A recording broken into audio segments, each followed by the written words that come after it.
सन्नो मित्रः संवरुणः सन्नो भवत्वर्यमा सन्न इन्द्रो बृहस्पतिः सन्नो विष्णुरुक्रमः नमो ब्रह्मणे नमस्ते वायो त्वमेव प्रत्यक्षं ब्रह्मासि त्वामेव प्रत्यक्षं ब्रह्म वदिष्यामि ऋतं वदिष्यामि सत्यं वदिष्यामि तन्मामवतु तद्वक्तारमवतु अवतु माम् अवतु वक्तारम्। ॐ शान्तिः शान्तिः शान्तिः। उन्होंने वेदों और आर्य ग्रंथों और उनमें निहित विचारधारा के प्रचार का इतना तीव्र आंदोलन खड़ा कर दिया था कि देश में चारों ओर उनकी चर्चा होने लगी और कोने कोने में उनका नाम गूंज उठा। इतना ही नहीं, समुद्र की सीमाओं को पार करके ऋषि दयानंद के वेद विषयक आंदोलन की गूंज यूरोप और अमेरिका के वैदिक विद्वानों तक भी पहुंची। ऋषि के समकालीन वेद के यूरोपियन विद्वान professor Monier Williams, professor Max Muller, Wilson और मैकडॉनल्ड आदि को ऋषि के वेद विषयक आंदोलन का पूरा परिचय था। प्रोफेसर मोनियर विलियम्स ने उन दिनों अपने एक लेख में अपने शिष्य श्यामजी कृष्ण वर्मा की संस्कृति में लिखे गए ऋषि के एक पत्र का उल्लेख करते हुए लिखा था कि वह प्रोफेसर मोनियर विलियम्स मुंबई में वेद विषय पर ऋषि दयानंद का धारावाही संस्कृत में एक भाषण भी सुन चुके हैं। उसी अपने पत्र में ऋषि दयानंद ने श्यामजी कृष्ण वर्मा से प्रोफेसर मोनियर विलियम्स आदि मित्रों का कुशल क्षेम भी पूछा है तथा इंग्लैंड के लोगों के बारे में अनेक जिज्ञासाएं की है। द्रष्टव्य श्री आत्माराम अमृतसरी द्वारा लिखित ऋषि दयानंद के आर्य धर्मेंद्र जीवन नामक जीवन चरित्र का उपोद्घात। प्रोफेसर मैक्स मुलर ने तो एक बार ऋषि दयानंद का जीवन चरित्र लिखने का भी विचार किया था और इस संबंध में परोपकारिणी सभा के तत्कालीन मंत्री पंडित मोहनलाल विष्णुलाल पांड्या से पत्र व्यवहार भी किया था। उन दिनों ऋषि दयानंद का वेद भाष्य मासिक पत्रिका के रूप में प्रकाशित हो रहा था। उस भाष्य को प्रोफेसर मैक्स मुलर पढ़ते रहते थे। उनकी प्रसिद्ध पुस्तक India what it can teach us, Bharat हमें क्या सिखा सकता है, में इसका स्पष्ट उल्लेख है। इतना ही नहीं, अपनी पुस्तक में प्रोफेसर मैक्स मुलर ने ऋग्वेद से आरंभ होने और दयानंद की ऋग्वेद आदि भाष्य भूमिका पर समाप्त होने वाले समग्र वैदिक साहित्य को दो भागों में बांटने का वर्णन करते हुए ऋग्वेद आदि भाष्य भूमिका को बड़ा मनोरंजक ग्रंथ बताया है। द्रष्टव्य India what it can teach us, page number 85। ऋषि दयानंद ने प्रसंग से एक स्थान पर ऋग्वेद आदि भाष्य भूमिका में प्रोफेसर मैक्स मुलर का भी उल्लेख किया है। इस प्रकार ऋषि दयानंद और प्रोफेसर मैक्स मुलर एक दूसरे के वेद विषयक विचारों से भली भांति परिचित थे। अमेरिका के संत एंड्रू जैक्सन डेविस जैसे चिंतकों तक भी ऋषि के विचार पहुंचे, जिसने लिखा था कि दयानंद ने आर्य समाज के रूप में अपने विचारों की एक ऐसी अग्नि प्रज्वलित की है जो एक दिन धरती के सब महाद्वीपों में फैले हुए विभिन्न धर्मों और संप्रदायों के लोगों के अंधविश्वासों को भस्म करके उन्हें विशुद्ध और पवित्र बना देगी। उनके इस आंदोलन से प्रभावित होकर लाखों लोग उनके अनुयायी बन गए थे। उनके पीछे भी उनका यह आंदोलन निरंतर चलता रहे, इसके लिए उन्होंने देश के विभिन्न नगरों में अनेक आर्य समाजों की स्थापना कर दी थी, जिनकी संख्या अब हजारों में पहुंच गई है और जिन्होंने संगठित होकर अनेक आर्य प्रतिनिधि सभाएं बना रखी है। इन आर्य समाजों और प्रतिनिधि सभाओं द्वारा सैकड़ों शिक्षा संस्थाएं चलाई जा रही है और अन्य अनेक लोकोपकारी कार्य किए जा रहे हैं। ऋषि परोपकारिणी सभा के नाम से एक अन्य संस्था की स्थापना भी कर गए थे और इस संस्था को वैदिक यंत्रालय नामक अपना विशाल प्रेस भी दे गए थे। परोपकारिणी सभा द्वारा ऋषि द्वारा लिखित ग्रंथों का प्रकाशन होता है। भारतीय आर्य मनीषा अति प्राचीन काल से वेद को ईश्वर की वाणी मानती आई है। सभी आर्य ऋषिमुनि, आचार्य और शास्त्रकारों की मान्यता रही है कि धरती पर सृष्टि के आदि काल में जब मानव का पहले पहल अवतरण हुआ था, तभी परमात्मा ने आदिम ऋषियों के अंतःकरण में वेदों का, जो कि उसका अपना अनादि और नित्य ज्ञान है, प्रकाश कर दिया था, जिससे मनुष्यों को धर्माधर्म, कर्तव्य और सत्यासत्य का बोध होता रहे और वे अपने जीवन को निष्पाप और निष्कलंक रूप में बिता सके।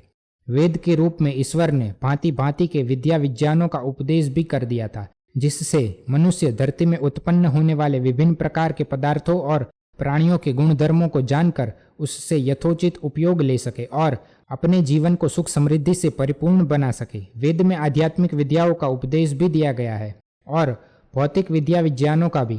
ऐसी धारणा आर्य चिंतकों और मनीषियों की रही है। इस ग्रंथ के विषय प्रवेश शीर्षक अध्याय में वेद के ईश्वरीय ज्ञान और विविध ज्ञान विज्ञानों का ग्रंथ होने की घोषणा करने वाले कुछ प्रमुख भारतीय आर्य मनीषियों की मान्यता का उल्लेख भी किया गया है, जिसे पाठक यथास्थान देखेंगे। और इस विषय में अधिक विस्तार से जानने की इच्छा रखने वाले सज्जन हमारे ग्रंथ वेदों के राजनीतिक सिद्धांत का विषय प्रवेश शीर्षक प्रथम अध्याय तथा वेद का राष्ट्रीय गीत ग्रंथ की भूमिका देखें।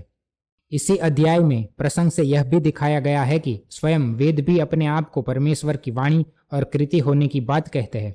पाठक उसे भी यथास्थान देखेंगे। वेद के संबंध में स्वामी विरजानंद और स्वामी दयानंद की भी ठीक यही मान्यता थी। जब अपने गुरु से की प्रतिज्ञा की पूर्ति के लिए स्वामी दयानंद कार्य क्षेत्र में उतरे और इसके लिए आवश्यक तैयारी के काम में जुट पड़े, तो उन्होंने समग्र वैदिक वाङ्मय का अध्ययन भी विशेष रूप से किया। उन्होंने वेद पर लिखे गए आचार्य सायण, उवट, महिधर, स्कंद स्वामी और वेंकट माधव आदि के भाष्यों का बारीकी से अध्ययन किया और मैक्स मुलर आदि पाश्चात्य विद्वानों द्वारा किए गए वेदों के अनुवादों तथा इन विद्वानों द्वारा वेदों पर लिखी गई आलोचना और विवेचनाओं का भी गंभीरता से अवलोकन किया। जब ऋषि दयानंद ने सायणाचार्य आदि के वेद भाष्यों को देखा तो उन्होंने पाया कि वे भाष्यकार यूं तो वेद को ईश्वर प्रदत्त ही मानते हैं, पर उन्होंने जो भाष्य किए हैं उनसे वेद का ईश्वरीय रूप प्रकट नहीं होता, प्रत्युत उसका वह रूप विलुप्त हो जाता है। आचार्य सायण आदि के वेद भाष्य प्रमुख रूप से यज्ञ याग परक है। इन लोगों ने प्रायः सभी वेद मंत्रों को किसी न किसी यज्ञ में विनियुक्त दिखाकर मंत्रों की तत्परक व्याख्या की है। अनेक यज्ञों में तो गधा, घोड़ा, भेड़, बकरी और गौ आदि पशुओं को मारकर उनके मांस से आहुतियां देने और उनके मांस को खाने का विधान बताया गया है। नरमेध यज्ञ में तो मनुष्य को मारकर उसके मांस से आहुतियां देने तक का विधान है। वेद मंत्र बोलकर स्वाहाकार के साथ इन प्राणियों के मांस से आहुतियां दी जाती है। सभी यज्ञों की विचित्र विचित्र विधिया और फल विधान को पढ़कर हंसी आती है, आश्चर्य होता है और मन में खेद उत्पन्न होता है। वेद मंत्रों के इस प्रकार के यज्ञों में विनियोग से तो वेद ईश्वरीकृत न होकर प्राण बख्शी लोगों की जघन्य रचना बन जाती है। वे भाष्यकार वेद में एक प्रकार का इतिहास भी मानते हैं। ऐसा नहीं कि किसी देश, जाति या राजा आदि का कोई क्रमबद्ध इतिहास या जीवन वृतांत वेद मंत्रों में वर्णित इन लोगों ने दिखाया हो। बिल्कुल बेसिर पैर की उल जुलूल, निरर्थक और बेमतलब की कहानियां वेद मंत्रों पर थोपी गई है। उदाहरण के लिए सुनहसेप, वागाम्भृगि और कुछ संबंधी गाथाएं तथा अन्य अनेक गाथाएं इसी प्रकार की कहानियां हैं। इन भाष्यकारों के ऐसे भाष्यों में अनर्गल इतिहासों को पढ़कर एक विचारशील पाठक के मन में वेद के प्रति आस्था नहीं रहती। इन भाष्यकारों ने वेद के कितने ही सूक्तों की व्याख्या इस प्रकार की है कि ये सूक्त जादू टोने के सूक्त बन जाते हैं। इन भाष्यों के अनुसार इन सूक्तों में वर्णित अमुक अमुक विशेष मणियों के बांधने से अमुक अमुक वस्तुओं की प्राप्ति या अनिष्ट की निवृत्ति होती है। गंडा ताबीज बांधने वाले लोग जैसे अपने गंडे ताबीजों को फल प्रदायनी और अनिष्ट निवारणी अलौकिक महिमा और शक्ति को बताया करते हैं, वैसे ही अलौकिक महिमा और शक्ति आचार्य सायण आदि भाष्यकार अपने भाष्यों में वेद की इन मणियों और सूक्तों के मंत्रों की बताते हैं। इन लोगों ने वेद के अनेक स्थलों को इस प्रकार के अंधविश्वास से भरे बुद्धिविहीन जादू टोने वाले अर्थ करके वेद के निर्मल रूप को पंकिल कर दिया है। सभी यज्ञ और उनमें प्रयुक्त सभी वेद मंत्र एक प्रकार से जादू का सा ही काम करने वाले बन जाते हैं। इन भाष्यों को पढ़कर किसी विचारशील व्यक्ति के मन में वेद के प्रति आदर और श्रद्धा की भावना नहीं उत्पन्न हो सकती। इन भाष्यकारों ने अपने भाष्यों में वेद के कुछ स्थलों के इतने भद्दे और जुगुप्सा व्यंजक अश्लील अर्थ किए हैं कि उन्हें पढ़कर कोई यह सोच भी नहीं सकता कि जिस वेद को आर्य हिंदू लोग अपना परम पवित्र धर्म ग्रंथ मानते हैं और जिसके वचनों को स्वयं ईश्वर की वाणी मानते हैं, उसमें इस प्रकार की घृणित बातें भी कही गई है। सायणाचार्य ने ऋग्वेद 1:12 सूक्त के इसी प्रकार के महा अश्लील अर्थ किए हैं। इसी भांति उवट और महिधर ने भी यजुर्वेद के 23वें अध्याय का अश्वमेघ यज्ञ में विनियोग दिखाते हुए 19 से 31वें मंत्र तक 13 मंत्रों की इसी प्रकार की अत्यंत अश्लील व्याख्या की है। इन लोगों के इस प्रकार के भाष्यों ने वेद के आध्यात्मिक और भौतिक नानाविध ज्ञान विज्ञानों और ऊंची मार्मिक शिक्षा देने वाले ईश्वरीय स्वरूप को सर्वथा धूल में मिला दिया है। ऋषि दयानंद ने इस प्रकार के भाष्यों का खुला विरोध किया है। ऋषि दयानंद न तो वेद में किसी प्रकार के प्राणी हिंसा परक यज्ञों के विधान को स्वीकार करते हैं, न वेद में किसी प्रकार के अनित्य व्यक्तियों के इतिहास होने की बात को मानते हैं, न वेद में जादू टोने की बात को मानते हैं और न ही वेद मंत्रों के अश्लील होने की बात को स्वीकार करते हैं। वे इन सभी मान्यताओं का तीव्र से तीव्र विरोध करते हैं और वेद को शुद्ध ज्ञान विज्ञान का ईश्वरीय ग्रंथ मानते हैं।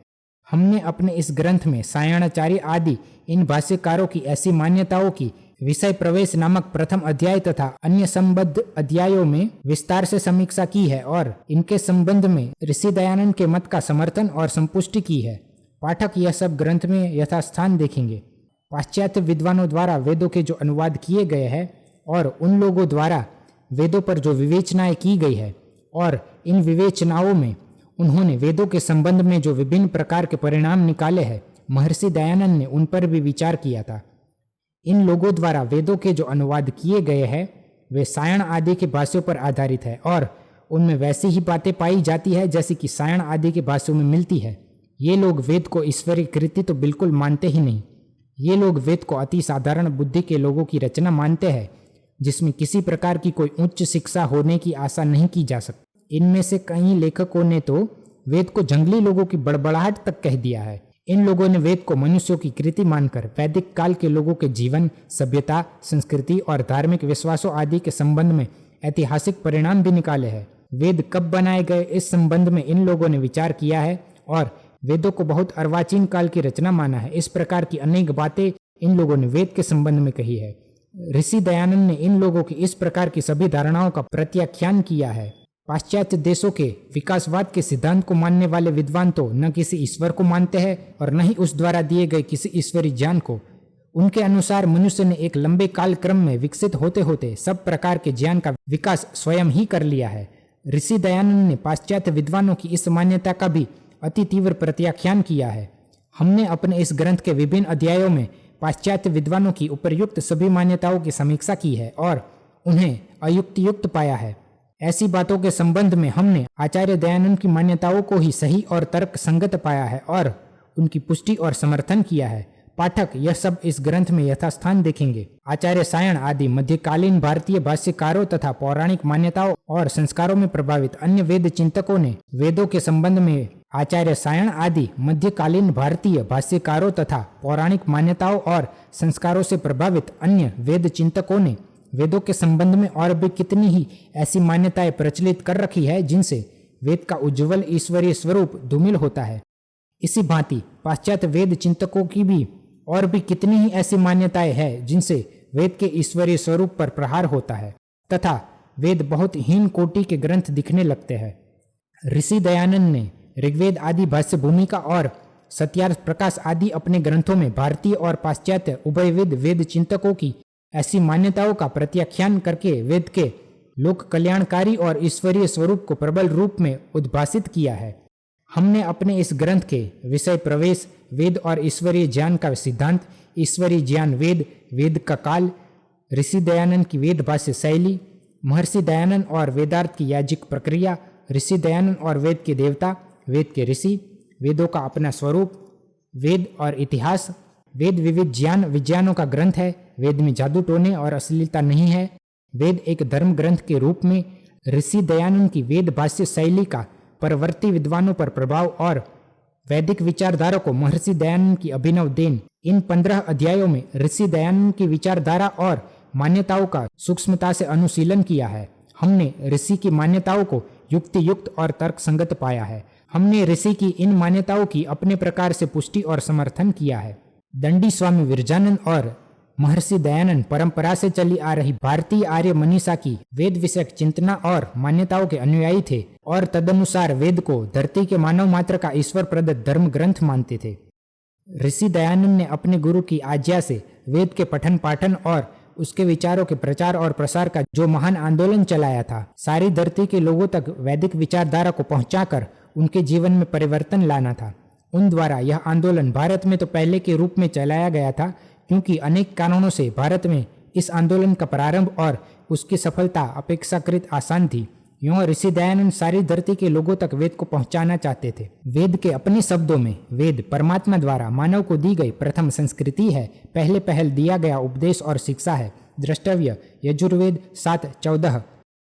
ऋषि दयानंद मानते थे कि यदि धरती के लोग वेद को अपना ले और उसकी शिक्षाओं के अनुसार अपना जीवन बिताने लग जाए तो उनके जीवन से सब प्रकार के दोष दूर हो जाएंगे। सब प्रकार के असत्य और झूठ, सब प्रकार के कपट और छल छंद, सब प्रकार के वैर कलह लड़ाई झगड़े, सब प्रकार के लोभ लालच लूट खसोट चोरी डाके और सब प्रकार की कुत्सित कामनाएं और वासनाएं परे भाग जाएंगी और वे परम पवित्र बन जाएंगे। सब लोग भाई भाई की भांति प्रेम से मिलकर रहा करेंगे। सब सुख दुख में एक दूसरे की सहायता किया करेंगे। कोई किसी के अधिकारों को हड़पेगा नहीं। संसार से लड़ाइयों और युद्धों की विभीषिका मिट जाएगी। सर्वत्र शांति और प्रेम का साम्राज्य छा जाएगा। धरती स्वर्ग बन जाएगी और उस पर रहने वाले लोग देवता बन जाएंगे। सब लोगों के घरों में सुख समृद्धि और आनंद की गंगा बहने लगेगी। इतने महान उद्देश्य को लेकर महर्षि दयानंद वेद के प्रचार के विराट आंदोलन में व्याप्त हुए थे। उनसे धरती के प्राणियों के दुख और कलेश देखे नहीं जाते थे। उनके दुख संताप से ऋषि का मोम सा कोमल हृदय दया से द्रवित हो उठा था और विघ्न बाधाओं और कष्टों की परवाह न करके वेद के प्रचार के कल्याणकारी कार्य में जूझ पड़े थे। हमने अपना यह ग्रंथ लिखकर महर्षि दयानंद द्वारा आरंभ किए गए वेद प्रचार के महान यज्ञ में एक छोटी सी आहुति दी है। यदि इससे ऋषि की विचारधारा के समर्थन और प्रसार में थोड़ी सी भी सहायता मिल सकी तो हम अपने परिश्रम को सफल समझेंगे। अपने प्राक कथन को समाप्त करने से पूर्व मैं गुरुकुल कांगड़ी विश्वविद्यालय के वेद विभाग के डॉक्टर राजेश जी के प्रति अपना हार्दिक आभार प्रकट करना चाहता हूँ। डॉक्टर राजेश जी वेद और वैदिक साहित्य के गंभीर विद्वान है। महर्षि दयानंद के यजुर्वेद भाष्य में वर्णित समाज शास्त्रीय तत्वों के आधार पर आपने एक योग्यतापूर्ण शोध प्रबंध लिखा है और पीएचडी की उपाधि प्राप्त की है। वैदिक सिद्धांतों का आपका ज्ञान बड़ा गहरा और सुलझा हुआ है। वैदिक विषयों पर आपके भाषण प्रवचन और कथाएं बड़ी शिक्षाप्रद और हृदयग्राही होती है। मेरे प्रति आप बड़े गहरे आदर और श्रद्धा के भाव रखते हैं। मेरे बृहद ग्रंथ वेदों के राजनीतिक सिद्धांत के प्रकाशन के बाद से तो आप मुझे ऋषि तक कहने लग पड़े हैं। यह उनके मेरे प्रति स्नेह आदर और श्रद्धा का उद्रेक मात्र है। मैं तो अपने आप को ऋषियों के चरणों की धूल के कण के बराबर भी नहीं समझता। जब प्रस्तुत ग्रंथ के लिखे जाने का उपक्रम हुआ था तब मेरी आंखों में मोतिया उतर रहा था और मैं स्वयं ग्रंथ नहीं लिख सकता था। मैंने डॉक्टर राजेश जी से ग्रंथ लिखने में सहायता करने की प्रार्थना की। उन्होंने सहायता करना स्वीकार कर लिया। महीनों तक निरंतर प्रतिदिन 2 घंटे वे मेरे पास इस कार्य के लिए आते रहे। मैं बोलता जाता था और वे लिखते जाते थे। कई स्थानों पर उन्होंने उपयोगी सुझाव भी दिए। यदि वे यह सहायता न करते तो शायद यह ग्रंथ लिखा ही न जाता। उनकी इस सहायता के लिए मैं डॉक्टर राजेश जी के प्रति अपना गहरा आभार प्रकट करता हूं और उन्हें हार्दिक आशीर्वाद देता हूं कि उनकी निरंतर विद्या वृद्धि और यशोवृद्धि होती रहे। यहाँ मैं अपनी पत्नी श्रीमती यशोदा देवी का भी हार्दिक आभार प्रकट करता हूँ और उन्हें धन्यवाद देता हूँ कि उन्होंने सदा मुझे गृहस्थ के सब प्रकार के कार्यभार की चिंता से मुक्त रखा है। इसी कारण मैं अपने इस ग्रंथ और अन्य ग्रंथों के प्रणयन का कार्य कर सका हूँ तथा दयानंद उपदेशक महाविद्यालय लाहौर और गुरुकुल कांगड़ी विश्वविद्यालय हरिद्वार का आचार्य एवं कुलपति के रूप में दीर्घकालीन संचालन और अपने सार्वजनिक कार्य निश्चिंत होकर कर सका हूँ। यह ग्रंथ गुरुकुल कांगड़ी विश्वविद्यालय हरिद्वार द्वारा प्रकाशित किया जा रहा है। मैं गुरुकुल विश्वविद्यालय के वर्तमान कुलपति श्री सुभाष विद्यालंकार का आभारी हूँ कि उन्होंने इस ग्रंथ को विश्वविद्यालय द्वारा प्रकाशित किए जाने योग्य समझा और इसके प्रकाशन की व्यवस्था की। प्रियव्रत वेद वाचस्पति।